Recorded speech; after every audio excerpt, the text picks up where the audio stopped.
My online girlfriend accidentally revealed she was in my class, and honestly, I almost stopped breathing when I realized who she was. Her username was Loon. That's all I knew for almost a year. No face, no real name, nothing. We met playing some random co-op survival game at like 2 a.m. during finals week, and somehow, she slowly became the most important person in my life. We talked every night. Gaming, music, family problems, random conversations about life at 3 a.m. She knew things about me nobody at school did, like how I secretly panicked before presentations, how I pretended to joke around whenever I was stressed, how I stayed awake listening to music whenever life felt too loud, and honestly, I think I fell for her way before I admitted it to myself. One night, I even told her I was having one of the worst anxiety spirals I'd had in months, and bro, she stayed awake with me until almost 4 a.m. just because she said, "I don't want you sitting alone with your thoughts right now." Absolute emotional damage. The weird part, at school, my real life felt completely different, especially because of this girl named Mina, quietest person in class, always sitting near the window, always reading something, barely talked to anybody, and for some reason, she acted super awkward around me. If I accidentally looked at her, she immediately looked away. If teachers paired us together, she barely spoke above a whisper. So naturally, I assumed she probably disliked me or something. Meanwhile, online, Loon was completely different. Funny, comfortable, easy to talk to. But sometimes, she'd randomly go quiet whenever I mentioned school. One time, she somehow even knew our math teacher gave surprise quizzes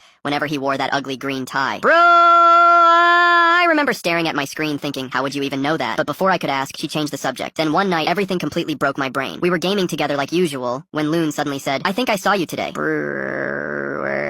I laughed because I thought she was joking. Then she quietly added, "You wore a blue hoodie." Absolute silence. Because I had worn a blue hoodie that day. Then, before I could process anything, she disconnected. No explanation. Nothing. The next morning at school, I walked into class completely exhausted, trying to understand what happened. And bro, that's when I noticed Mina sitting near the window, wearing the exact necklace Loon once showed me during a late-night call. My entire body genuinely froze. Then Mina looked up at me for 1 second and instantly panicked, like real.